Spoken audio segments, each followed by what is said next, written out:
Et si une visite dans un champ pouvait changer toute une nation? Imaginez, le 8 mars 2025, alors que le monde entier célébrait la Journée internationale des droits des femmes, avec de beaux discours, des bouquets de fleurs et des posts sur les réseaux sociaux. Au Burkina Faso, le président Ibrahim Traoré a fait un choix radicalement différent. Il n'est pas resté dans son bureau climatisé, il n'a pas lu un discours tout près devant les caméras.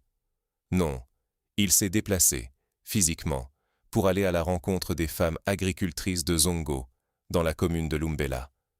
Une action simple, mais qui a bousculé les habitudes.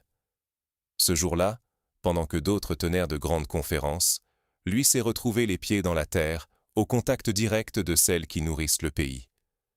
Pourquoi reparler d'une visite présidentielle vieille de presque 1 an? Parce qu'au-delà de l'image, cette démarche interroge. Qu'est-ce que le vrai leadership en Afrique? Être distant, inaccessible, se cacher derrière des barrières, ou au contraire, descendre sur le terrain, écouter, comprendre, agir. Si on laisse passer ce genre d'exemple sans en tirer des leçons, on risque de perpétuer cette distance qui étouffe nos espoirs et freine le développement. Ce moment-là, trop peu évoqué, pourrait bien être la clé d'un changement profond. Pour comprendre l'enjeu, revenons ensemble sur ce 8 mars hors du commun et sur ce qu'il révèle du pouvoir et de l'avenir de la gouvernance en Afrique. La plupart des présidents célèbrent la Journée internationale des droits des femmes à travers des discours officiels. Mais au Faso, un événement inattendu s'est produit. Le 8 mars 2025, pendant que les chefs d'État du monde entier montaient à la tribune, Ibrahim Traoré a fait tout le contraire. Il a quitté le confort de son bureau pour rejoindre les femmes agricultrices, là où la terre est dure et les mains calleuses.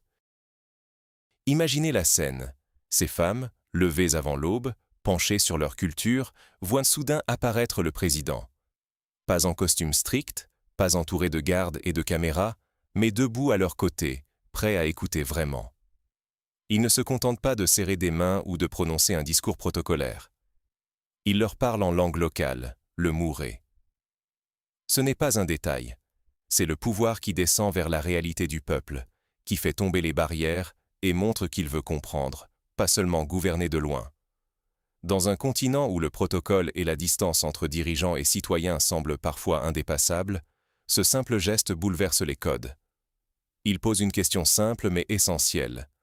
À quoi sert le pouvoir s'il ne touche jamais ceux qu'il prétend servir? Rester prisonnier des apparences, c'est risquer de passer à côté de la vraie transformation. Mais pourquoi ce geste a-t-il autant d'impact? Et que révèle-t-il sur la culture politique du continent? Ce n'est pas qu'un symbole. La présence du président sur le terrain a bousculé tout l'appareil d'État. Pendant des décennies, en Afrique, on a vu des chefs passer leur temps à signer des décrets dans de grands bureaux climatisés, loin des réalités quotidiennes. On parle de routes sans jamais avoir marché dessus, on décide des projets agricoles sans jamais avoir salué une seule agricultrice. Cette distance, cette culture où le pouvoir reste enfermé, a créé un fossé et souvent nourrit l'inaction et la corruption. Mais ce 8 mars, tout a changé. La visite du président Traoré n'a pas seulement marqué les esprits, elle a posé un nouvel étalon pour la gouvernance. Dès le lendemain, on a vu d'autres responsables quitter leur fauteuil.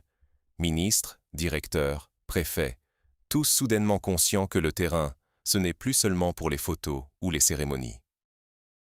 Ils se sont mis à inspecter des chantiers, à poser des questions sur les écoles, à visiter des hôpitaux, à vérifier si les projets avancent vraiment. Cette dynamique a eu un effet domino. Le simple fait de sortir du bureau est devenu un signal fort, à la fois exigence et encouragement.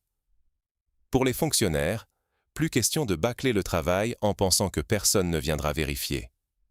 Pour les entrepreneurs, impossible de tricher sur les délais, car l'inspection n'est plus un simple papier, c'est une présence réelle. C'est là que le leadership change tout. Il montre l'exemple et impose une nouvelle culture de l'action. Mais attention, si cet élan s'essouffle, on retombera dans l'inaction et les vieilles habitudes. Alors, imaginons.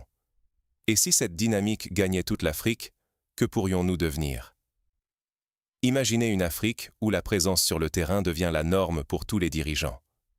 Visualisez 30 pays où présidents et ministres se déplacent sans prévenir, marchant sur les chantiers, s'arrêtant dans les villages, écoutant les citoyens dans leur réalité quotidienne.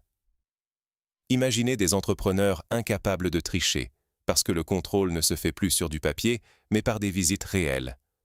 Imaginez des fonctionnaires qui prennent leur travail au sérieux, non par peur, mais parce qu'ils voient que le sommet donne l'exemple, là, sur le terrain. Dans cette Afrique-là, la corruption recule, car elle ne survit pas à la lumière directe. Les projets se terminent à temps, car l'œil du chef n'est jamais loin. Les citoyens se sentent enfin vus, non pas comme des chiffres, mais comme des personnes dont les luttes sont reconnues. Et parfois, ce n'est pas d'argent dont on manque, mais de présence, de considération. Quand le pouvoir se rapproche, quand il écoute vraiment, la confiance renaît. Transformer la culture du pouvoir, c'est briser la distance froide qui sépare dirigeants et citoyens. C'est passer d'une gouvernance de surveillance à une gouvernance d'écoute. C'est refermer ce fossé entre la théorie des discours et la réalité du terrain. Parce qu'au fond, une visite, un geste d'humilité, peut bouleverser tout un système. Mais si on rate cette occasion, l'Afrique risque de rester prisonnière de vieux réflexes, lenteur, désillusion, manque d'espoir. Face à ce constat, quelles leçons concrètes retenir et comment chacun peut agir à son niveau? Ce n'est pas qu'au président de bouger.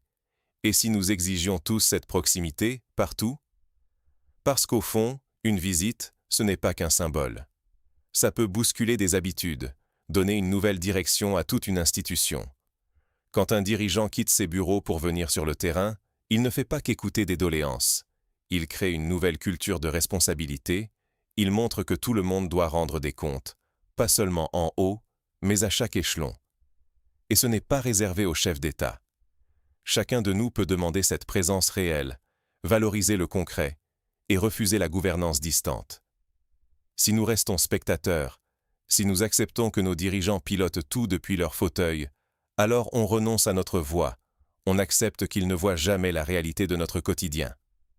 Le risque, c'est de rester prisonnier de ces vieilles habitudes qui freinent le progrès de l'Afrique, des projets qui traînent, la corruption qui s'installe, la confiance qui s'érode. Mais le changement commence parfois loin des caméras, dans un petit village, par un geste simple, un acte de reconnaissance.